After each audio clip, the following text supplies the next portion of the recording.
I want you to imagine that a flat rectangular box shows up at your office and everybody gathers around and you open it up and you open the tissue paper and inside are cookies. And then you start to dig in deeper. I mean, the excitement is there, but you start to dig in a little deeper and you notice that each cookie is like shrink wrapped in plastic, like the crimpy plastic. And there's a big sticker on the front that says, "We did it, 10 billion." And then you read even closer. It's like, "Thanks so much for your contribution. We did $10 billion over Black Friday." And I want you to think about how you feel, because this is what happened at Sephora stores across the country in February of 24. The company had done $10 million in sales over Black Friday, and the employees got a cookie, one each. What does that feel like? I mean, for me, it's like reminds me of those t-shirts that used to be everywhere. That's like my parents went to New York and all I got was this lousy t-shirt. The amount of work that it took from supply chain all the way to front store to do what Black Friday entails, and they got a cookie. And I kind of have some bad news. Sometimes I imagine that your employees feel like you gave them that cookie, where there is a deep mismatch between either the effort or the accomplishment or their language of appreciation versus what you thought would happen. And you may still, your intent was great and you really wanted to show appreciation, but you might not have been speaking your employees' language or your team members' language about appreciation. So we're going to get into that today, about how accurate appreciation and gratitude brings joy and benefit to the workplace. So welcome to the Joyosity Podcast. I'm glad you're joining us. Whether you're a seasoned leader or you're just starting out, welcome to the Joyosity community. This is the place for you. And we base everything that we do here on 3 bedrock beliefs. Number 1, true leadership requires more than just surface level strategies. It requires a profound commitment to everything that makes us human. Number 2, using genuine curiosity, we can create positive culture by dealing with all of the complex people that we work with and welcoming them in. And number 3, joy is the heartbeat of a healthy leader and a healthy organization. So we're putting joy and fun right in the center because it is the strategy that gets you there. And every week we're going to bring people to help you with that strategy, from bringing these big ideas that are up in the world out back into your everyday life, that they're bringing you hard-won wisdom, real life experience, and leading research that is more than just a couple tips and tricks to help you hack your way somewhere. I'm Jenn Whitmer, international speaker, leadership consultant, and all-around joy bringer, hosting you and guiding us along the way. So get your multiple beverages ready, and you could probably hear in my voice, I got a little something. So I got lots around. Get your speakers ready because we're going to dive on in. So appreciation or gratitude or joy, they all tend to come together, but we can often think that they're kind of soft. I mean, people are just doing their job, right? It's not optional. If you want a place to work well, if you want a culture where people stay, where your top talent is recruiting in, where people are putting their discretionary effort and their excitement toward work, then appreciation and gratitude are not optional. They're a strategy that connects us together. And it is so easy for a lot of leaders to assume that a generic thanks is enough. Because I said thank you. It's a little bit like when the playground apology happens, like, well, I said I'm sorry. It's not enough because it doesn't build on trust. It doesn't build performance, and it doesn't build retention. It's generic. It's the $10 billion cookie. It doesn't really match. And here's why appreciation that is specific matters so much to joy in the workplace, because 69% of employees say they'd work harder if they feel better recognized. And when Gallup was doing that survey, looking at all of these employees, recognition isn't just a recognition program. Now, I love a good point where I get a good gift card. Don't get me wrong. But that's still a little impersonal. It's not a recognition of me. And so when you are recognizing employees, if they wanting them to work harder, recognizing the good work that they do, you repeat what you want to and reinforce what you want to have happening over and over and again. So you appreciate what you want to repeat. And so if you want employees to work harder, recognize them. Show them what you want them to repeat. And feeling appreciated is the number one driver of belonging at work. So belonging at work increases job performance. It decreases loneliness, and people start to put that sense of I'm on the team into their workplace. So they start to collaborate better. So Co-Equal discovered this, that it's the number one driver of belonging, that feeling appreciated. That's important. And then companies with high levels of belonging score up to 56% increase in job performance.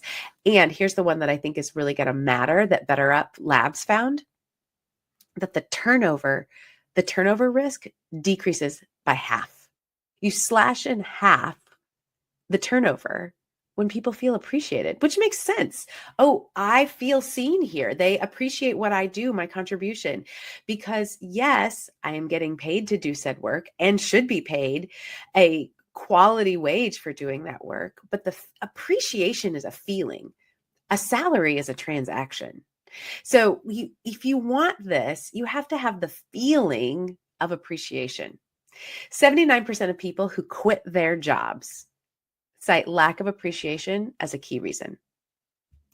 For some people, the money, you have to have a level of the salary, very important.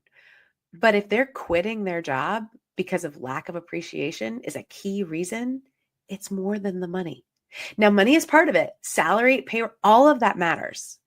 But a culture of gratitude boosts productivity beyond just what a salary bump can do. And HBR, Harvard Business Review, found that it's 50% increase in productivity when people feel gratitude around them and for what they do. And organizations with high recognition cultures are 12 times more likely to have all of those business outcomes that we want: employee retention, engagement, profit, all of it. So belonging, if we're creating a culture of belonging and joy, remember, joy is connecting us, a sense of purpose and connecting to something that is larger than yourself. If that's key, belonging matters. And so being seen as being connected to purpose and being seen for your individual specific connection to purpose, that matters. So being seen, because connectivity is being seen, heard, and appreciated. Real appreciation matters if you're feeling seen, heard, and valued in what you do. And the struggle we run into is that everybody does it differently. So one time, very early in our dating lives, my husband and I had known each other since we were like 4 years old, and we started dating in late high school, and it was like an anniversary or a birthday. I don't actually remember which one it was. And he gave me this lovely gift, and it was a photo album. And I thought it was lovely. He'd put it together. It was this pictures of us, and it was it was adorable. I thought it was so great, but I didn't cry. And because I didn't cry, he didn't think that it meant something to me. It wasn't meaningful. And in this gift exchange, there were a few things that happened. One is that what I wanted as a gift, this was a very special gift. Did love the photo album, but it wasn't necessarily the thing that I would have loved as a gift. Michael loves to look through photo albums, the nostalgia, all of that's one of his favorite things. And so it was a gift that he would also have liked. The second thing that tripped us up is that my appreciation wasn't specific to what I was like, oh, this is so lovely. Wasn't like, oh, this is meaningful, because I didn't appreciate it in a way that demonstrated the care that went into it. The other thing that can trip you up is when you give somebody a gift and they don't respond in the way that you want. you have to release that. So, and if you are appreciating an employee specifically and they don't respond in the way that you think is right and worthy, then you weren't giving that gift out of a free offering of gratitude and appreciation. You were given it to get something. And we have to watch out for those things when we are talking about appreciation, because you want it to match in all of the different ways. Now, we have grown along the way after 30 some odd years together of appreciation. But I remember that over and over of how do I get specific about appreciating people and how do I give appreciation in what they need and want, not what I need and want. And that's challenging in the workplace because I'm just so busy. I'm busy. And it can be different for different people. So not only do you feel the pressure of being busy because you have things to do and this feels like an extra, you have to change that mindset that if you want people to stay, their 50% risk of leaving goes down. You can take a few minutes to build some appreciation. But the second thing is that I think that is deeper is that you have to figure out what they appreciate. What about what they're doing matters, and it matters to them at a deep level. And that's where the Enneagram can be so helpful to you, because the Enneagram, if you're saying Ennea, what's it right now? Enneagram is a personality framework that shows us why we think, act, and feel the way we do. It's the deep motivations that come out in all of our emotions, in all of our thoughts, and in all of our actions. And we don't always know that it's there. But if you start to work with the Enneagram, you can start to see people's deep motivations, especially if you bring someone like me in to help your team discover their Enneagram types. Those motivations come out in their Slack messages. It comes out in the type of work that they want to do. All of it shows up and you can understand each other better. And one of the key things that people tell me over and over again after I've spoken to their group and we've done Enneagram work, they're like, we have a common language now. And so when we think about appreciation, you have a common language that helps you understand what they feel, how they feel appreciated. That's powerful. And so when we start with specific appreciation, understanding people's Enneagram type can be really helpful in scratching where they itch and saying, I see you. And this is how this is powerful because of what you did. So I'm going to go through each Enneagram type and give you a 1 or 2 sentence descriptor of the type. And then also what you can honor in them in specificity, like what's going to be the thing that matters to them. And this is not, they like coffee or they like thank you notes. You have to figure that out too. But this is really about what you're saying you're appreciative for this individual human that you see in front of you. And you have to connect to them, not just to their Enneagram type, but it will help you see them as a human. So I always like to start with the 8s.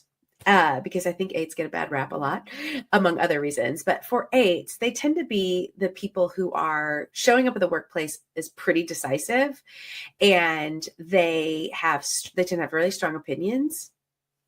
And they show up as people with an idea and an action to get it done. Their deep motivation is to protect and not be vulnerable because they don't want to be betrayed. And so when you are honoring an 8, it can be very easy just to honor them for their courage and their decisiveness, but also honor them when they demonstrate vulnerability. When an 8 demonstrates vulnerability, that costs them so much more than their courage, the outward courage that we think the other thing does. But that vulnerability actually required more courage. So honor them for that when they demonstrate vulnerability and care that is outside of the typical being decisive and get her done nature of the 8s. Then we have Enneagram 9s. And Enneagram 9s are deeply motivated by staying connected to people, by preserving harmony. They're great peacemakers when they are in their really healthy space. And they're motivated to keep that connection because they risk belonging if I don't feel connected. So they're often very afraid of conflict. That's what they think their biggest fear is. So when you're appreciating a 9, appreciate their steadiness and their harmony building. but also appreciate them when they are willing to share their opinion. Even though that seems like, well, yeah, but that's actually very hard for a 9. Appreciate their willingness to share an opinion, appreciate their steady movement toward a goal of getting something accomplished, because those two things are much harder and that feels riskier to the 9. So appreciate them for that. And for the Enneagram 1s have a deep need to be right and in rightness. And so having integrity and high standards really, really matters for them. So acknowledge that they have that need for high standards, and their tendency toward perfectionism is what you're going to see. And so appreciate it when they are the ones that are getting stuff done. Absolutely. But I also want you to show that you appreciate it when they tried something that they didn't feel was quite ready.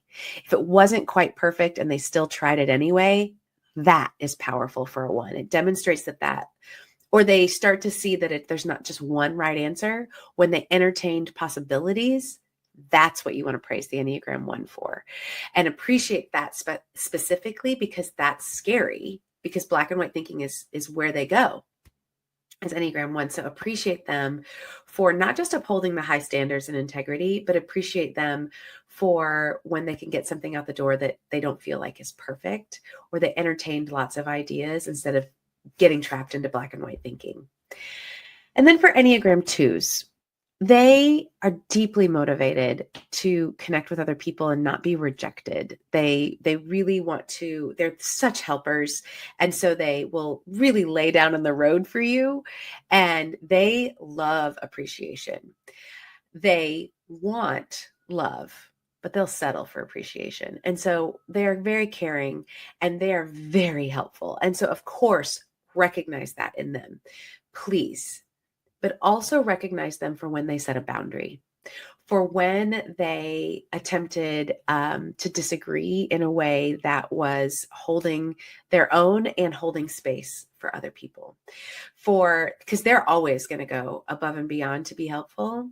Appreciate them when they delegate and when they don't assume it's just theirs to do, that they are the ones that they set a boundary. That is what you want to appreciate the 2 for, to get to the deeper growth for the 2, the deeper seeing. Enneagram 3s. Enneagram 3s love a gold star, because Enneagram 3s are totally motivated by achievement. And so appreciation is like totally their love language. They love that. I also, because they're motivated for that achievement piece, because they are deeply afraid that if they don't achieve, then they don't have any worth. So disconnecting their achievements from appreciating them as a human is really important. It's easy to appreciate the achievements of a 3 because they're always winning. They're always doing something. So they want that appreciation. So the deeper appreciation, to see what it takes to fail and get back up again, to try again when something didn't quite work, or to delegate to somebody who doesn't quite have as high of a standard as they do, that's really hard for the 3. So praise them for that. Appreciate when they are risking their own sense of achievement to bring in the team and to do things effectively, not just fast and efficient. So praising a 3 for just being there, for being the kind human that they are and being authentic, not just for their achievements, that's going to really grow an Enneagram 3. And then Enneagram 4s. Enneagram 4s always deeply want to be seen. They want to be the ones that feel unique, because the way that I protect myself from being too much and not enough, the way I get that love feeling is by being really unique. And so seeing is really important to the Enneagram 4. So appreciating Enneagram 4 for their work, for getting things off the ground is great. And appreciating them for bringing their unique, deep insight is powerful. I also want you to appreciate the Enneagram 4 who starts to let other people take the conversation. Appreciating the Enneagram 4 for separating their creation from their worth as a human. When you start to notice they can critique what they've given, objectively and not see it as something that is about their worth is incredibly valuable.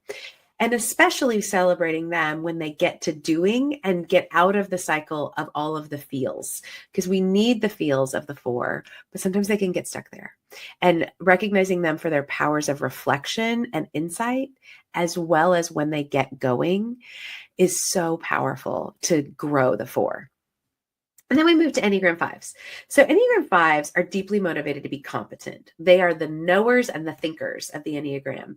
And so you are always going to be able to find easy to celebrate them for their expertise, for the deep research that they bring, for the knowledge that they bring. They often bring a lot of clarity to situations and institutional knowledge, like from the past, and helping you not reinvent the wheel.